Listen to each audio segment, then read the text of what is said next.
Hey guys, welcome to Teal House Farm, and today we're going to talk about something that kind of scares some people: canning meat and how we actually use it. Okay, so I know what a lot of you are thinking. I've been canning for a while, I do my garden vegetables, but canning meat? That sounds really dangerous, and why would anyone want to do that anyway? Well, it's pretty simple. First, canning meat is not any more dangerous than canning something from your garden. You can get botulism from a can of green beans, the same you could get botulism from a can of meat. The important thing is that when you're pressure canning, that you follow closely all the recommended guidelines, especially pressure and the time. Canning meat is a little bit time intensive. A quart of meat needs to can for 90 minutes. That's how we know that it's shelf stable and safe. The other question a lot of people have is, well, if I actually can it, what am I going to do with it later? And a lot of this comes from our American habit of buying meat fresh and then using it within a few days and then going back to the grocery store and buying it again. The awesome thing about knowing how to can meat is that you're able to either raise your own meat or you're able to buy a huge bulk load of meat when it's on sale and you get a really good price and preserve it for later. Freezing is also a good way to preserve meat for the longer-ish haul, but it comes with some risk.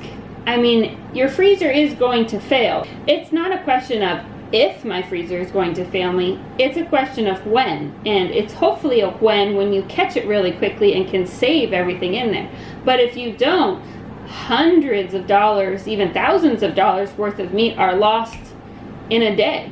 But canning allows me to be shelf stable for years, really, and you don't have to worry about power outages, failing equipment, anything like that, damaging your supply and leaving you with a lot of money lost and a lot of food gone. I know several homesteading channels which have wonderful advice that use 6, 7, one even has something like 11 freezers to freeze everything that they raise or buy, which is amazing.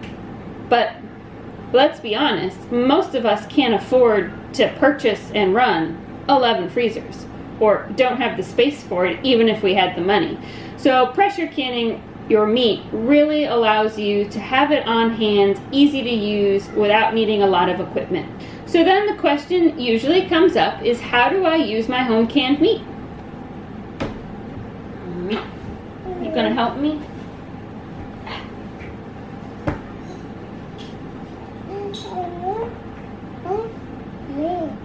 When I first started canning meat, it sat on the shelf for a while because I wasn't really sure what to do with it, which sounds kind of funny because now it seems really obvious what I'm going to do with it and all the options available. But because I never bought canned meat at the store and had never canned meat before, I didn't really know what to do with meat that wasn't raw, that needed cooked before I used it. So I'm going to give you some basic ideas for the things that we can regularly and how it saves us time and allows me to make good home-cooked hearty meals without having to start all the way from scratch every time with raw meat. So I regularly can basically 4 types of meat. The first one is sausage. We buy a whole hog every year, and I can 25% of that hog immediately, and the rest of it goes in the freezer.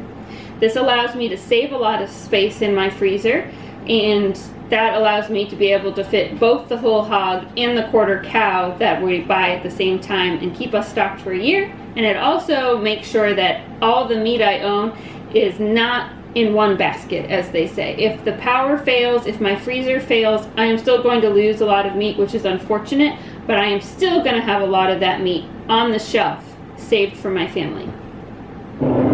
I can sausage 2 ways. One is in patties, and one is ground sausage. I'll link a video below of how to can sausage if you're curious. Also, the National Center for Home Food Preservation is a wonderful website for anyone who wants to get started with any kind of canning, and I will link that below as well. Ground sausage I use a lot for making biscuits and gravy very quickly, or I'll add it to Italian wedding soup that you could make in your crock pot. we already have the meat browned, so you get to skip a step with any of those things. I can go from getting home to biscuits and gravy on the table in 15 minutes, which is wonderful. The sausage patties are just basically for breakfast. They're pre-cooked patties, so you're warming them up a lot like you would warm up purchased pre-cooked frozen patties, except they aren't frozen. So you want down? Okay. So real quick, I'm going to cut to this morning and show you how we use the pre-cooked patties to get a hearty breakfast on the table in 10 minutes on busy mornings where Sam has to go in and work with the horses at the farm. All right, breakfast in under 10 minutes with some canned sausage patties and some canned potatoes. Let's go.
Okay, number 2 thing that I can is ham. No, it's not Spam, it's not spiced ham, and it's not a loaf of who knows what.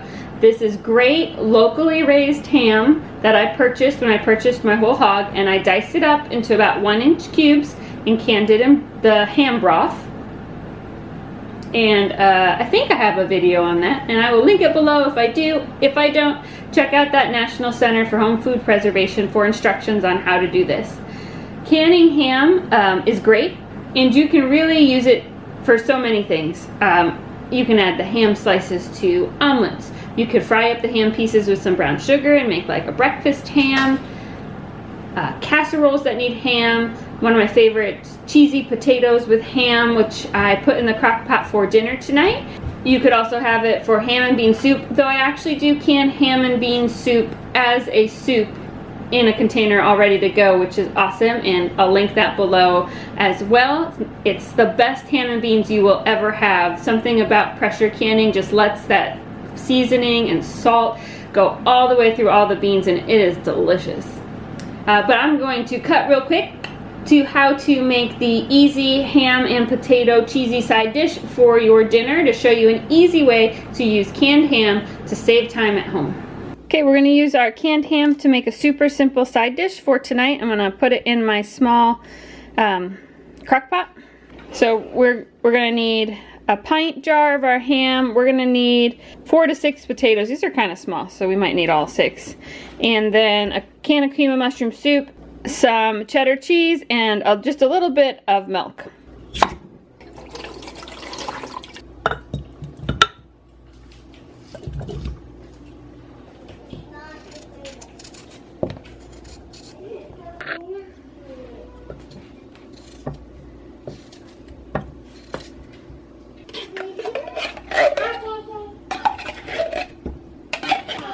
Sweet enough for dessert?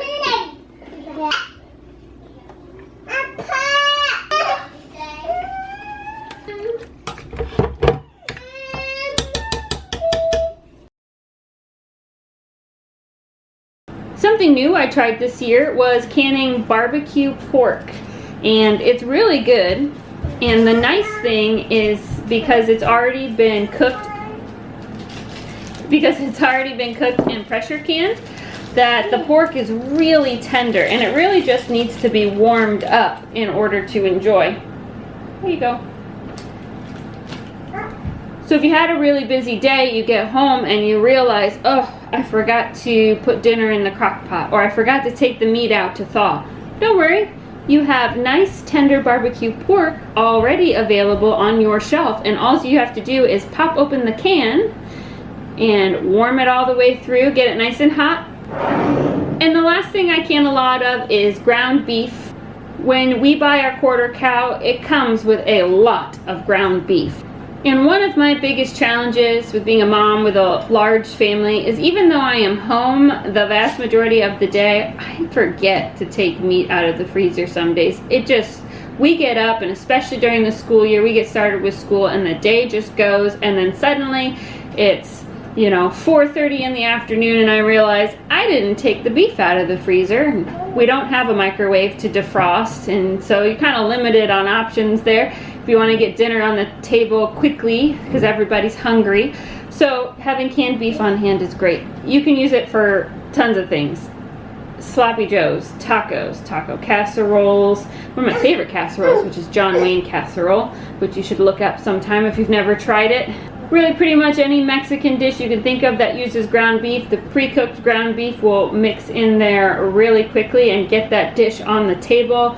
You can add it to spaghetti sauce. We do that a lot because my husband really likes meat sauces.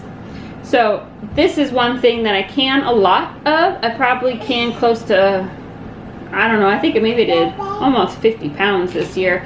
And we will use it all. And we will use it almost as quickly as we'll use what's left in the freezer. Because of how often I forget to defrost my meat. Canning chicken is also very popular and something that I would definitely do if I ever saw a really good deal on chicken. We've raised our own butchering chickens before. We didn't this year, so I don't have any canned chicken on hand, and I haven't seen any good deals on any meat in a long time, which I'm sure a lot of you understand, so haven't bought any. But canned chicken is great for making like chicken salad or adding to casseroles and stir fries. It saves that time again because you are not having to cook everything from raw meat. Okay, just to wrap up, a couple real quick safety tips. Talk about storage. Do not store your canned products, any of them, with the rings on it. It can give a false seal, so that if there was a bad seal on your can when you canned, your lid won't pop off and warn you that this is not safe to eat. The ring will actually kind of suction it on there. So do not store your canned goods with the rings on. Also, do not stack them directly on top to store unless you put a cardboard layer or a light piece of wood in between to help disperse the weight. That can also create a false seal situation. And always, like with any canned good, when you open your can, you should hear a nice little sss of all the oxygen being sucked into the vacuum that was created in your can, and that's how you know that this is safe and good to eat. Thanks so much for watching. If you can't tell, all the kids are done with their outside activities, so I am going to wrap it up. Don't forget to like, comment, and subscribe. Enjoy your canning, and we'll catch you next time.